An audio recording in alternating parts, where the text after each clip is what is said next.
What's Auburn's plan at quarterback for the 2025 class?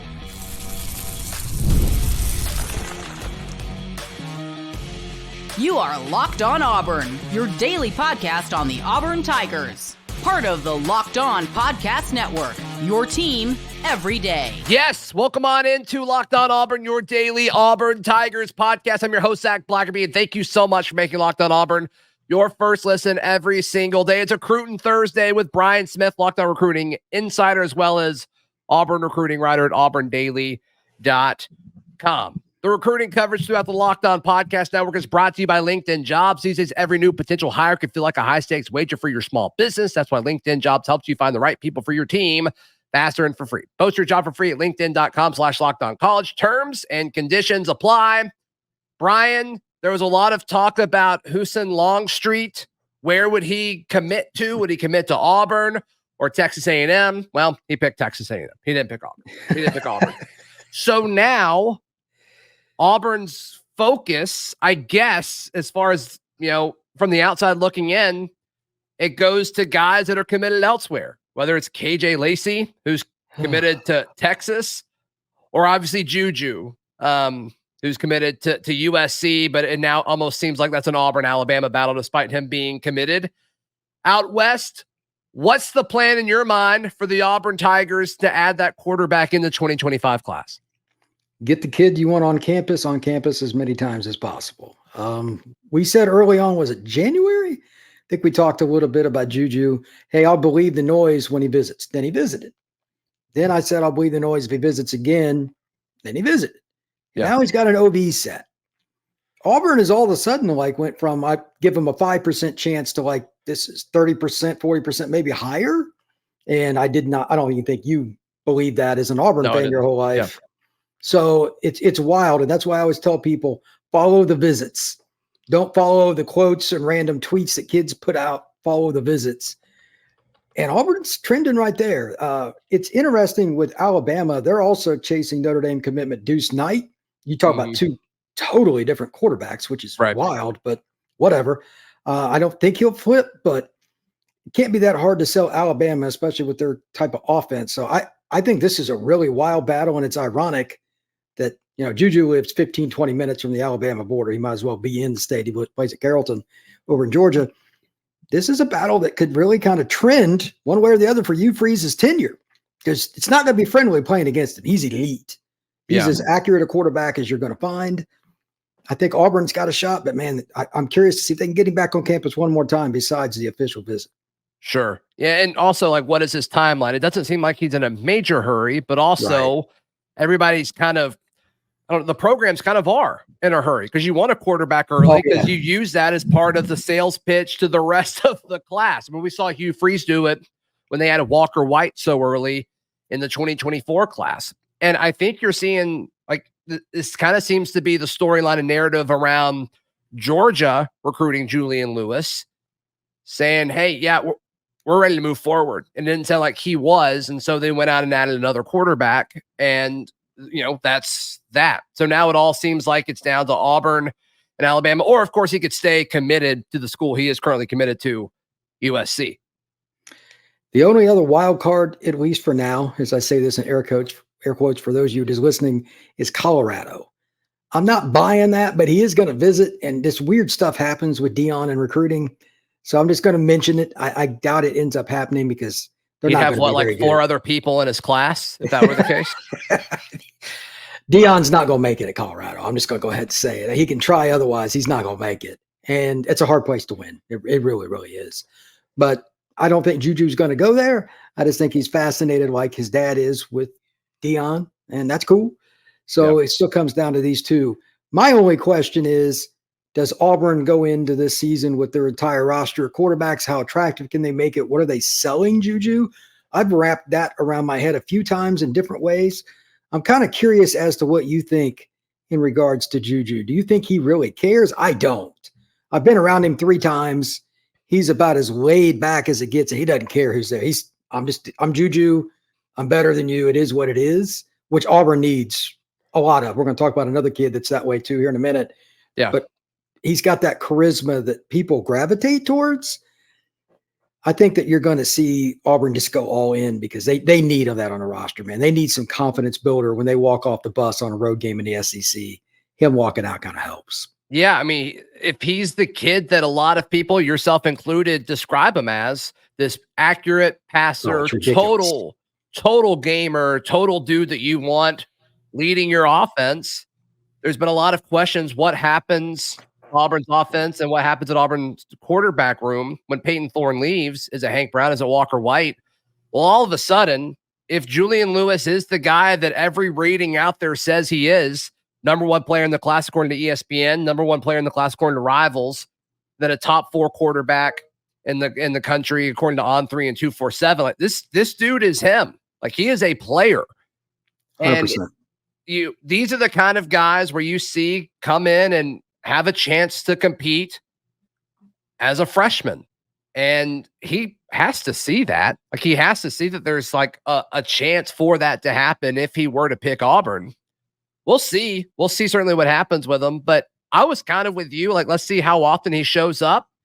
He keeps coming, Ryan. He keeps showing up to Auburn, and we'll see what happens on this official visit coming up. He reminds me, as a comparison for those that don't know anything about him, a certain young man that enrolled at Alabama in the year 2020 and was pretty good. Bryce. In 21 and 22. He's Bryce Young. I mean, it's just straight up comparison. They are pretty much the same player. Okay. And I don't say that. I've met Bryce. He's about as cool and collected as it gets. Great kid. Juju is a spitting image of him, and they're the same mentality. He's going to be a guy that competes for the Heisman no matter where he goes. Mm-hmm. Yeah, and we'll see. We'll see. I mean, doesn't it kind of feel like Hugh Freeze wants to make a move like this, like a nationally relevant? 100%. Yeah, I mean, this would do it. This would do it. Yes. And we're going to talk about receivers that Auburn's recruiting from the high school ranks in a second. But doesn't that pitch change drastically if Julian Lewis is part of your class?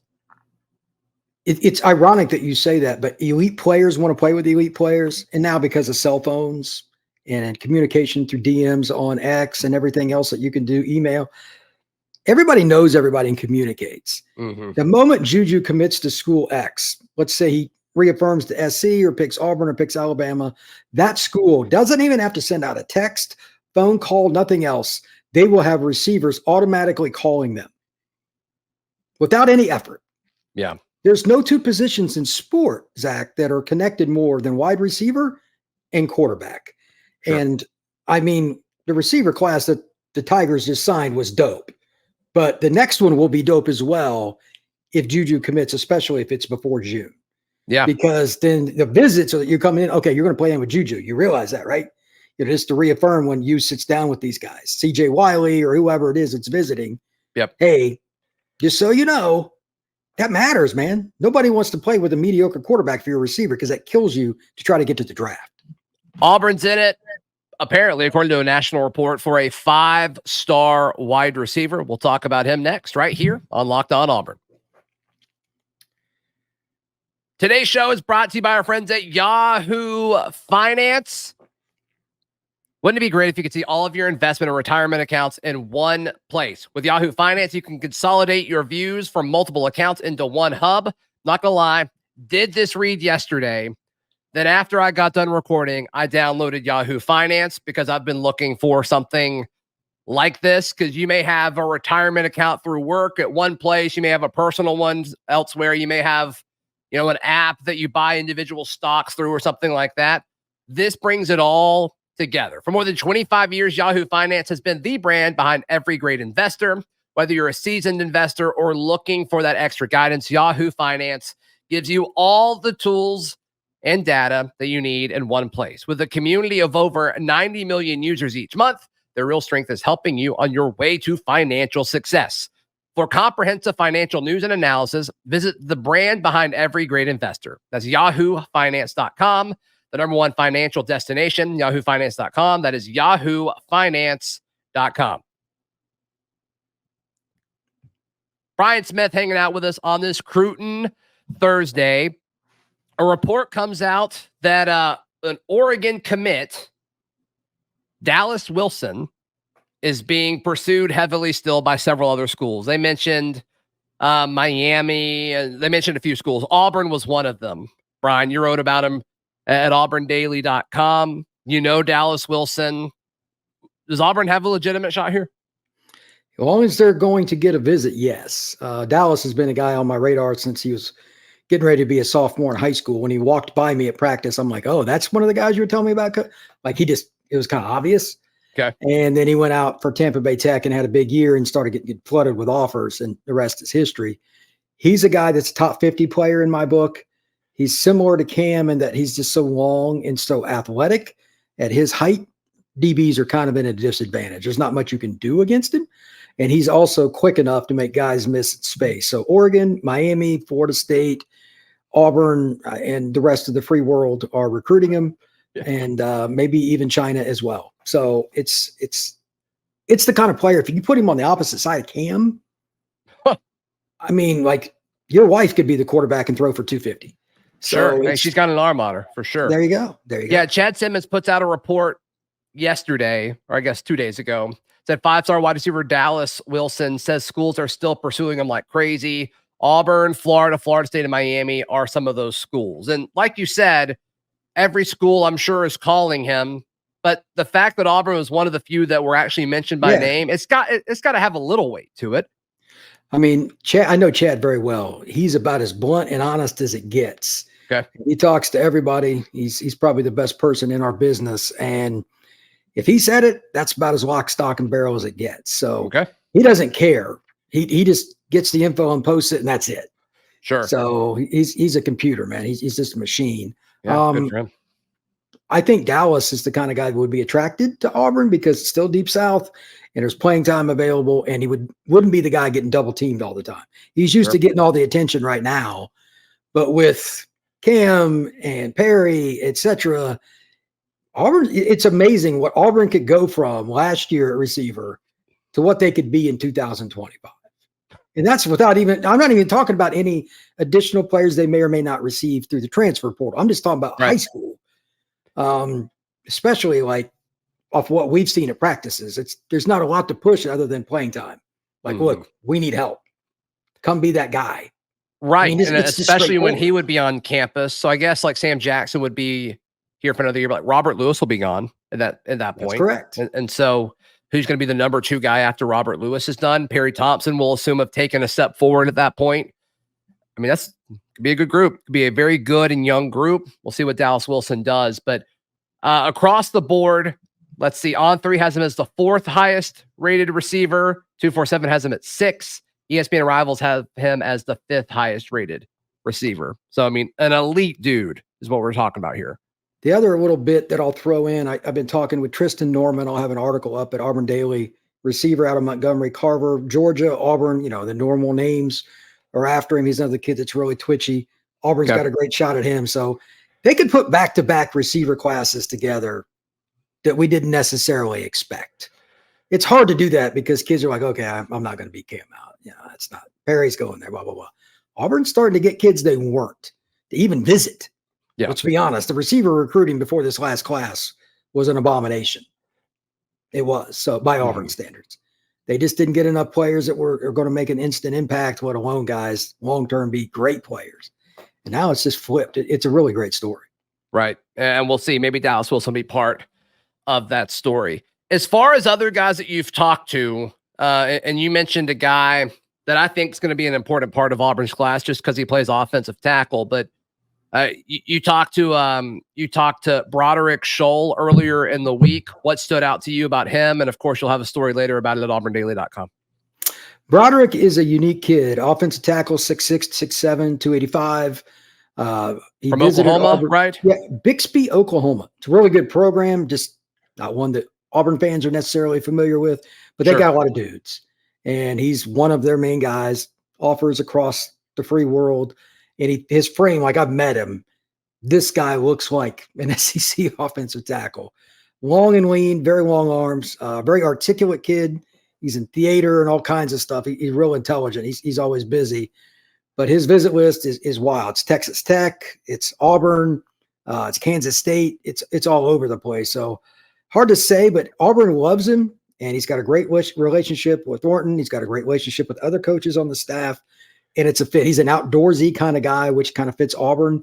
I think the Tigers got a great shot here. And like you always like to say, Auburn can never have enough offensive linemen. I'll just go ahead and say it for you. Well, Brian, I can't believe I'm about to ask the question I'm about to ask, but I'm going to, and I'm going to enjoy asking it. With Auburn having a handful of pretty solid offensive tackles already committed in this class. Right, they do. Is that something that a guy like Scholl would look at? Does that hurt their chances at all? With some kids, it might. Broderick could care no less. He knows he's a really good player. He didn't bring it up. He just wants a chance to play.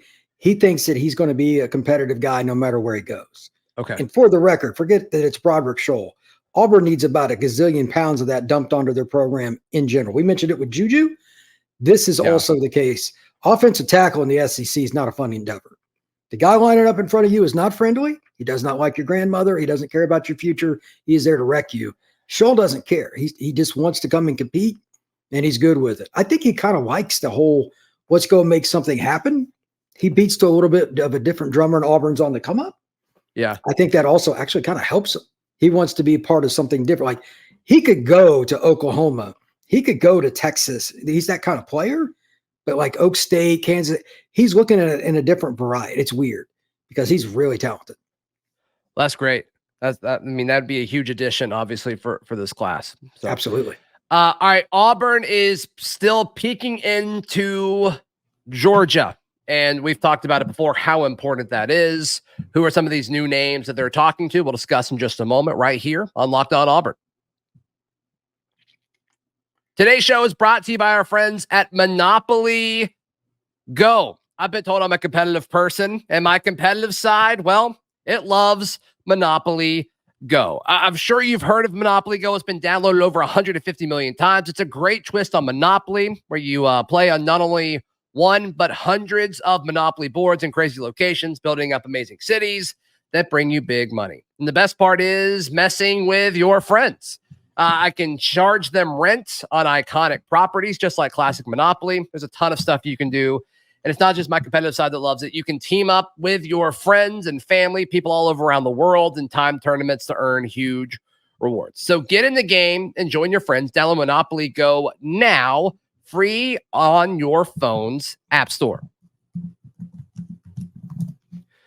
All right, Brian, final few minutes here on the show. So you wrote about two guys that are in Georgia, and obviously Auburn is very much so in Georgia on the recruiting front right now with guys like Ryan Gee and Hollis Davidson and Tavares Dice, Devin Williams. So a guy that you talked a bunch about in this article, Herbert Scroggins. Tell me about Herbert Scroggins. Some places have him as a 3-star. Some places have him as a 4-star, listed as an athlete. What is he at the next level in your mind? Go get the quarterback over and over again. 6'3.5", 6'4", 235. His coach defined to me he doesn't have a 6-pack. He's got an 8-pack. He's a kid that I met last year when I was in Savannah. He plays at Benedictine Military Academy. They've won a couple state titles recently. He's been around greatness. And he's got Miami. He's got Tennessee. He's got Auburn. He's got the big-time offers. And he's a kid that I think can make a pretty early impact. Like, he's just freakish. Those are the kind of kids that don't always get the most pub when they're down in the southeastern part of the state. In Savannah, if he was in Atlanta, he'd get a lot more pub.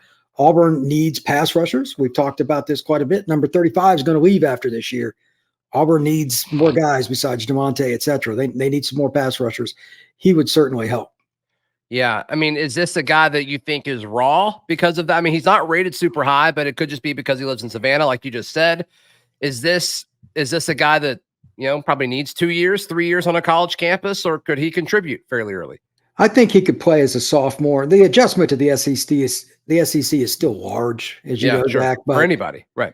Yeah, special teams and everything, and in pass rushing situations. 1st and 10 inside the box in the SEC, freshmen usually get engulfed. So I won't throw him into that. I don't think that's really fair to anybody. But at the same time, I also think he's a guy that by his sophomore year, he could compete with DeMonte because the length is tremendous.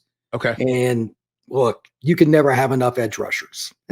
I'll speak for anybody on Auburn's staff who will probably agree wholeheartedly with that.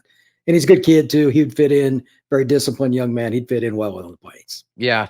Then another kid from Savannah that you spoke to recently, Jacoby Ward, story up at Auburn Daily about him as well. The interior offensive lineman says 6'4", 305 pounds. You take that. He's actually a little bigger than that now, but he's played right tackle. He's played guard. He's got great feet, and he's a hammer. This is old school SEC power football kind of guy. When he blocks down, you hope your child is not the one he's blocking down. He's eating a lot of steak in his life. So I think he could play tackle, but some guys would like to have him. Like Bama was recruiting him as a guard before Saban left. They wanted just a pure power player, which he could fit. But Auburn and some other schools could maybe look at him differently. You know, they're going to get a good O-line class. Whoever works out a tackle, great, but he could play either. Okay. And you think both of these guys are heavily considering Auburn? Oh, yeah, they're both going to take OVs. He's visiting, I believe, the 7th of June, and I want to say the same date for his teammate as well. And look, Auburn has to get kids from Georgia. That's what I wrote about recently at auburndaily.com. It's true. You need to get 4 or 5 really good players out of that state at least each year. Getting these 2 would certainly help the Tigers in the future. Yeah. Any other guys? You're doing a ton of interviews right now, and you're putting up a ton of stories at auburndaily.com just about, different kids and different conversations you're having about some of these targets and recruits. Have you talked to anybody else lately that I think this audience would be interested in hearing about? Well, I mean, I've talked to a few, but more importantly, just intel like Travis Smith, CJ Wiley. They're just in on so many big time receivers. That's kind of the theme. Okay. There are a couple of Atlanta kids. They're elite. That are big body guys. Auburn has struggled to get the big receivers minus Cam. I get that. Here recently, and Perry kind of fits into that too. I think Auburn's going to flip the switch in 25. Not this year, but next year. Auburn's offense will go from pedestrian to a Ferrari.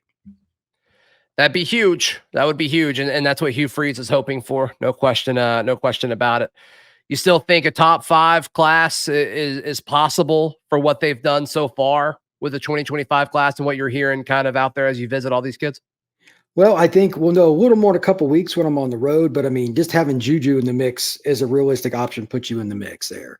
Because not only is he a big recruit, he will draw others.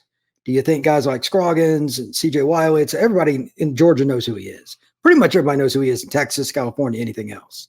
So they're going to get a couple kids in addition to that if they can get him. That's why I kept bringing up, you get him before June. Hypothetically, it is a boon to your recruiting staff beyond anything they could do without them even touching a button on their phone. Right. He has a cachet you cannot teach.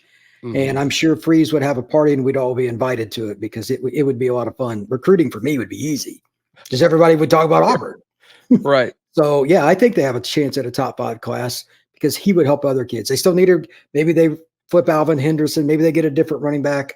There's all kinds of guys. So, we'll see. I think Auburn conservatively should be top 10. If they get Juju, they got a chance to top 5. All right. That'd be huge. Brian Smith, how can people check out everything you've got going on? We've said it a million times this show. Well, auburndaily.com and on X at FBScout_Florida. A lot of crazy stuff going on with the transfer portal. I'm following that more than anything else right now, like everybody else. Just like, oh, I didn't know that guy was getting ready to jump in the portal. I mean, anything is possible, man. It is like a kid in a candy shop. So just check it out. Yeah, and we'll jump into more portal talk on tomorrow's show. Thank you so much, Brian. You can read all my written work at auburndaily.com as well. Like the video, subscribe. We'll see you tomorrow. This has been Locked On Auburn.